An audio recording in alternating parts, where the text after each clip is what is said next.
Hello दोस्तों, last video में हमने एडवांस फिल्टर कवर किया था। इसमें हमने क्राइटेरिया रेंज बनाकर डेटा को फिल्टर किया था, लेकिन इसमें एक लिमिटेशन है।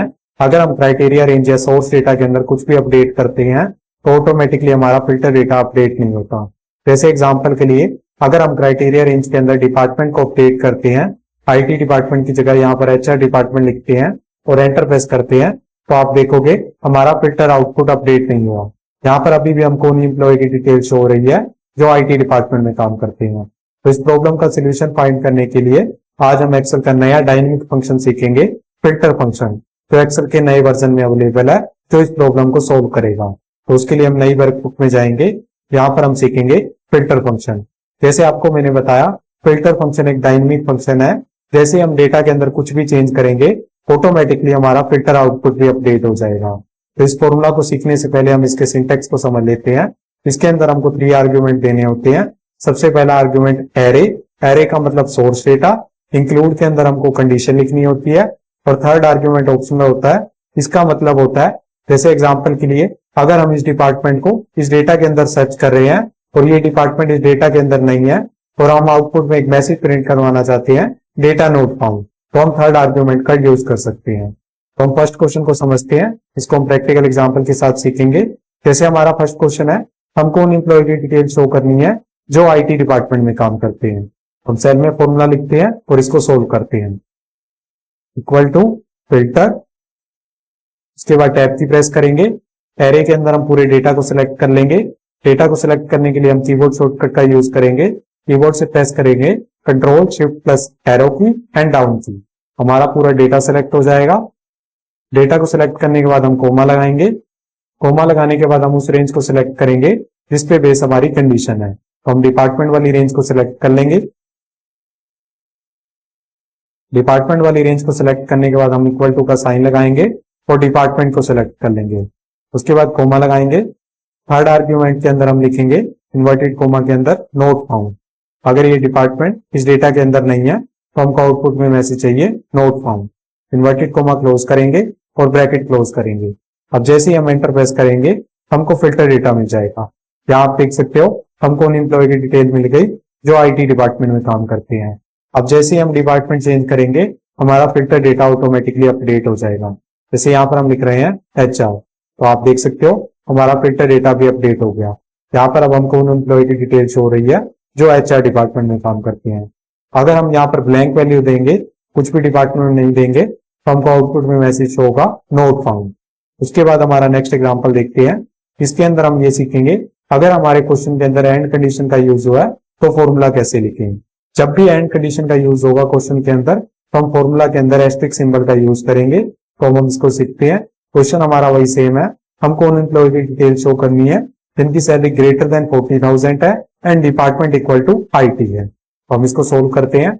हम सेल के अंदर फॉर्मूला लिखेंगे इक्वल टू फिल्टर, टैब की प्रेस करेंगे, एरे को सिलेक्ट कर लेंगे।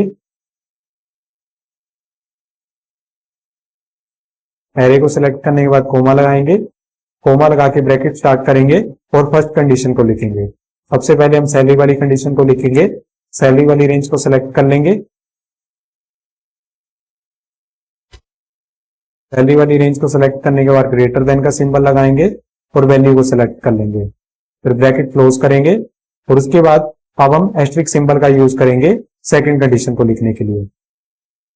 एस्टेरिस्क सिंबल लगाएंगे और फिर से ब्रैकेट स्टार्ट करेंगे और सेकंड रेंज को सिलेक्ट कर लेंगे। डिपार्टमेंट वाली रेंज को सिलेक्ट कर लेंगे। डिपार्टमेंट वाली रेंज को सिलेक्ट करने के बाद इक्वल टू का साइन लगाएंगे और डिपार्टमेंट को सिलेक्ट कर लेंगे। उसके बाद ब्रैकेट क्लोज करेंगे, फिर कोमा लगाएंगे और थर्ड आर्ग्यूमेंट देंगे इन्वर्टेड कोमा के अंदर not found. Inverted coma close करेंगे और ब्रैकेट क्लोज करेंगे। उसके बाद जैसे ही हम एंटर प्रेस करेंगे, हमको फिल्टर डेटा मिल जाएगा।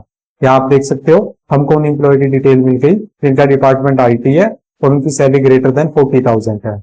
उसके बाद अगर हम सैलरी में अपडेट करेंगे, जैसे 40,000 की जगह यहाँ पर 50,000 लिखेंगे, तो ऑटोमेटिकली हमारा फिल्टर डेटा अपडेट हो जाएगा। यहाँ आप देख सकते हो, अब हमको सिर्फ उन एम्प्लॉय की डिटेल शो हो रही है जिनकी सैलरी ग्रेटर देन 50,000 है। उसके बाद हमारा नेक्स्ट एग्जाम्पल देखते हैं। नेक्स्ट एग्जाम्पल के अंदर हम ये सीखेंगे, अगर हमारे क्वेश्चन के अंदर और कंडीशन का यूज हुआ है तो फॉर्मूला कैसे लिखें। तो और कंडीशन के लिए हम फॉर्मूला के अंदर प्लस सिंबल का यूज करेंगे। अब हम फॉर्मूला लिखते हैं इक्वल टू फिल्टर, टैब की प्रेस करेंगे, डेटा को सिलेक्ट कर लेंगे, डेटा को सिलेक्ट करने के बाद कंडीशन लिखेंगे, ब्रैकेट स्टार्ट करेंगे, डिपार्टमेंट वाली रेंज को सिलेक्ट कर लेंगे,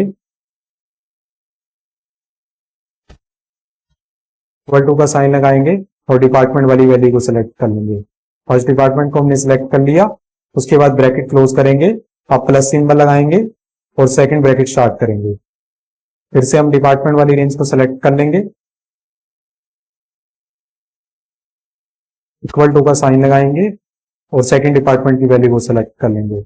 उसके बाद ब्रैकेट क्लोज करेंगे, फिर कोमा लगाएंगे, इन्वर्टेड कोमा के अंदर थर्ड आर्ग्यूमेंट देंगे not found, inverted coma close करेंगे, ब्रैकेट क्लोज करेंगे। उसके बाद जैसे ही हम एंटर प्रेस करेंगे हमको फिल्टर डेटा मिल जाएगा। यहाँ आप देख सकते हो हमको उन एम्प्लॉय की डिटेल मिल गई, इनका डिपार्टमेंट सेल्स है या फिर एचआर है। अगर हम डिपार्टमेंट को चेंज करके आईटी करते हैं तो ऑटोमेटिकली हमारा डेटा अपडेट हो जाएगा।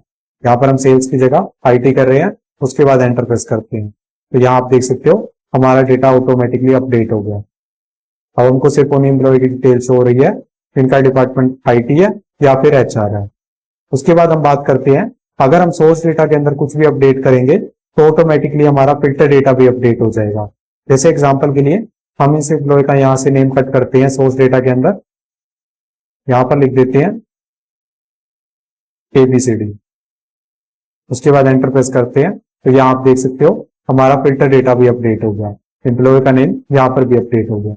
उसके बाद हमारा नेक्स्ट एग्जांपल देखते हैं, इसके अंदर हम ये सीखेंगे अगर हमको फिल्टर डेटा को नई शीट पे पेस्ट करना है तो वो कैसे करें। तो यहाँ पर हमने तीनों कंडीशन लिख रखी है।